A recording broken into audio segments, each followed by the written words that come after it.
Hi friends, welcomes to பவிஸ் கல்ரி. இன்னைக்கு நம்ம பார்க்க போறது சூப்பர் சிங்கர் சீசன் 11 உடைய ப்ரீ ஃபைனல்ஸ் ரவுண்ட் தாங்க. அதுல இந்த பிள்ளைய பத்தி சொல்றதுக்கு வார்த்தையே கிடையாது. ஏன்னா அவ்வளோ அழகா அந்த பாட்டுக்கு தன்னை அர்ப்பணிச்சு பாடுவாங்கன்னு சொல்லுவாங்க பாத்தீங்களா, அந்த மாதிரி பாடக்கூடிய ஒரு கண்டஸ்டன்ட் தான் அப்படின்னும். வேற யாருங்க, நம்மளுடைய திஷாதனா தான். ஸோ அந்த வாய்ஸ்க்கு என்ன மாதிரி சாங் எடுத்தா எப்படி பாடினா செமையா இருக்கும் அப்படின்னு சொல்லி மெய் மறந்து ஒரு தனி உலகத்துக்கே போயிடுவாங்கன்னு வைங்களா, அந்த மாதிரி ஒரு பாட்டு தான் நம்மளுடைய திஷாதனா இந்த ரவுண்ட்ல பாடியிருக்காங்க. அப்படி என்னன்னு பாட்டு யோசிக்கிறீங்களா? இன்று நீ நாளை நான் படத்துல இருந்து பொன்வானம் பண்ணி தூம். ஆக்சுவலா ஜானகி அம்மா வாய்ஸ்ல செமையா இருக்குங்க. ஏன்னா ஜானகி அம்மா வாய்ஸ்ல எவ்வளோ ஹை பிச் பண்ணாலும் அவங்க ஃபேஸ்ல அந்த ஒரு ரியாக்ஷனே இருக்காது. நார்மலா பாடுற மாதிரி பாடுவாங்க. ஏன்னா அந்த மாதிரிலாம் இப்போ வரைக்கும் பாடுறதுக்கான ஒரு பிளேபேக் சிங்கர் இருக்காங்களான்னா ஈடு இணை இப்போ வரைக்கும் கிடையாதுன்னு தான் சொல்லணும். ஸோ அந்த மாதிரி ஒரு சாங் தான் நம்மளுடைய திஷாதனா இன்னைக்கு இந்த ஸ்டேஜ்ல பாடினாங்க. ஆக்சுவலா பாட்டை நிஜமா கேட்கும் போதே நம்மளே அறியாம ஒரு தனி உலகத்திலே இருந்த மாதிரி இருந்துச்சு. ஏன்னா அந்த ஒவ்வொரு இடத்துலயும் அந்த ஒரு எக்ஸ்பிரஷன்ஸ், ஃப்ளோ எல்லாமே செம சூப்பரா பாடியிருந்தாங்க. பாடி முடிச்ச 4 ஜட்ஜஸ் கிட்ட இருந்தும் பஸ்ஸர் தாங்க. நம்மளுடைய உன்னி சார் சொன்னதா, ஆக்சுவலா நிஜமாவே இந்த ஒரு சாங் வந்து அவ்வளோ ஈஸி கிடையாது, ரொம்ப டஃப். ஆனா ஒரு பிளேபேக் சிங்கருக்கு எந்த மாதிரி சாங்லாம் பாடினா வாய்ஸ் வந்து ஒரு ஸ்டெடி, ஒரு ஃப்ளோ, ஒரு த்ரோ இருக்குமோ அது எல்லாமே செமையா பண்ணி பாடியிருக்கேன்னு தான் சொல்லணும். இட் இஸ் ரியலி ஒரு உன்னோட வாய்ஸ் வந்து சொல்லணும் ஒரு மேஜிக்கல் வாய்ஸ் அப்படின்னு தான் சொல்லிக்கணும். ஆக்சுவலா இதை விட இன்னும் நீ ஃபைனல்ஸ்ல சூப்பரா பாடி you have to fly through out the world அப்படின்னு சொன்னாருங்க. அடுத்ததான் நம்மளுடைய அன்றாதானம். ஆக்சுவலா செம சூப்பரா பாடியிருக்க. இட் வாஸ் அமேசிங் அப்படின்னு சொல்லி முடிச்சது மட்டும் இல்லாமல், ஆக்சுவலி இந்த சூப்பர் சிங்கரில் பார்த்தீங்க அப்படின்னா நீங்கள் ஒவ்வொரு இடத்துலையும் ஒவ்வொரு விதமான ஸ்டேஜஸும் செமையாக பர்ஃபார்ம் பண்ணியிருந்தீங்க.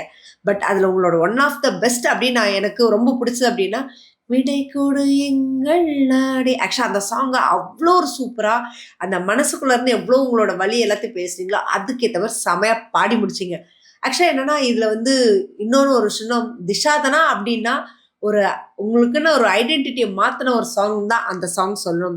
மேலும் இது வந்து ஆக்சுவலா ஸ்ரீலங்கில் மட்டும்தான் உங்களுக்கு பிடிக்கும் அப்படின்றது கிடையாது. ஸோ பாட்டை பிடிக்கிறவங்க யாரா இருந்தாலும் திஷாதனா அப்படின்னு சொல்ற அளவுக்கான ஒரு ஒரு ஐடென்டிட்டி நீங்க உருவாக்கி இருக்கீங்க. Really it was very good and happy. So இன்னும் நீங்க நல்லா பாடணும் அப்படின்றதான் என்னுடைய ஒரு ஆசையும். காட் பிளஸ் யூ அப்படின்னு சொல்லி முடிச்சாங்க. ஆக்சுவலி இந்த பாட்டில் இன்னொரு ஸ்பெஷாலிட்டி இருக்கு அப்படின்னு சொல்லிட்டு நம்ம கங்கை அமரன் அவர்கள் சொன்னது. இந்த பாட்டில் இன்னொரு ஸ்பெஷாலிட்டி இருக்குன்னு சொல்லி நம்மளுடைய கங்கை அமரன் அவர்கள் சொன்னது. ஆக்சுவலா என்னன்னா அந்த காலத்துல வந்து மதுரைக்கு பக்கத்துல இந்த வைகையாறு இருக்கும். அப்ப அந்த பாலம் கட்டும் போது வந்து கூலி வேலைக்கு நானும் அண்ணா எல்லாம் வந்து அந்த டேமுக்கு தண்ணி அடிக்கிற வேலை இருக்கும். ஸோ அந்த வேலைக்கு தான் நாங்க போயிருப்போம். அப்போ அந்த ஒரு இடத்துல அந்த வேலை செஞ்சுட்டு இருந்த நாங்க, ஆனா அண்ணன் வந்து மியூசிக்கு அதுக்குள்ள ஃபீல்டில் டிராவல் ஆக ஆரம்பிச்சதுக்கு அப்புறம் வைகை அன்னைக்கு பக்கத்துல இருக்க அந்த டிராவலர்ஸ் பங்களால வைரமுத்து அவர்களும் கூட வந்திருந்தாரு. ஸோ அதே இடத்துல உட்கார்ந்து நாங்க மியூசிக் கம்போஸ் பண்ணோம்னு நினைக்கும் போது நிஜமா ரொம்ப பெருமையா இருக்கு. ஏன்னா ஆரம்ப காலகட்டத்துல அந்த டேம்ல தான் நாங்க வந்து கட்டுமான வேலைக்கு வந்து தண்ணி அடிச்சோம். ஆனா அந்த இடத்துல இருந்தே நாங்க வந்து ஒரு மியூசிக்கை கம்போஸ் பண்ணோம், இன்னைக்கு இந்த அளவுக்கு வந்திருக்கோம் அப்படின்போது நிஜமா ரொம்பவே ஒரு மறக்க முடிய விஷயம் கிடையாது. உங்களுக்கு ஒரு ஈடுபாடு அப்படின்னு இருந்ததுன்னா அதுவே உங்க லைஃபை எங்கேயாவது ஒரு இடத்துக்கு டிராவல் பண்ணி தூக்கிட்டு போயிடும். ஸோ அதே மாதிரிதான் திஷாதனா, உங்க வாய்ஸ் செம்ம சூப்பரா இருக்கு. ஸோ இன்னும் நல்லா முயற்சி பண்ணீங்கன்னா உங்களோட லைஃப் எங்கேயோ போகும் அப்படின்னு தான் சொல்லிக்கணும். Really I loved it, God bless you அப்படின்னு சொல்லி முடிச்சாருங்க. அடுத்ததான் நம்மளுடைய மிஷ்கின் அவர்கள். ஆக்சுவலா இந்த ஒரு பாட்டு வந்து அவ்வளோ சாதாரண பாட்டுன்னு சொல்ல முடியாது. ஏன்னா இந்த பாட்டை ஒரு பெண் தனிமையா இருந்து அந்த பாட்டை முழு அர்த்தத்தோட அவங்க புரிஞ்சு கேட்டாங்கன்னா நிஜமாவே அதோட ஒரு பெரிய விஷயம் எதுவுமே கிடையாதுன்னு தான் சொல்லணும். ஏன்னா இந்த பாட்டை நான் கேட்கும் போதெல்லாம் என்னுடைய தாயையும் என்னுடைய மகளையும் தான் நான் நினைச்சுப்பேன்.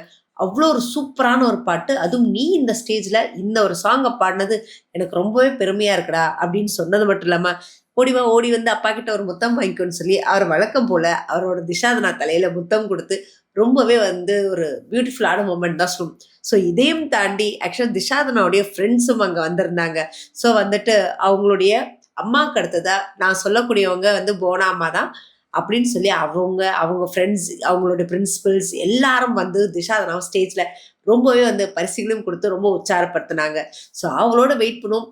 திஷாதனா டைட்டில் வின்னருக்கான பிளேஸ் அடிப்பாங்களா இல்லையான்ற பத்தின கமெண்ட்டை மறக்காம கமெண்ட் பாக்ஸ்ல கொடுங்க. இந்த மாதிரி இன்ட்ரெஸ்டிங்கான அப்டேட்ஸ்க்கு என்னோட சேனலை சப்ஸ்கிரைப் பண்ணிக்கோங்க. பக்கத்தில் இருக்க பெல் ஐக்கானும் கிளிக் பண்ணிக்கோங்க, நோட்டிஃபிகேஷன் மிஸ் பண்ணாம இருக்கிறதுக்கு.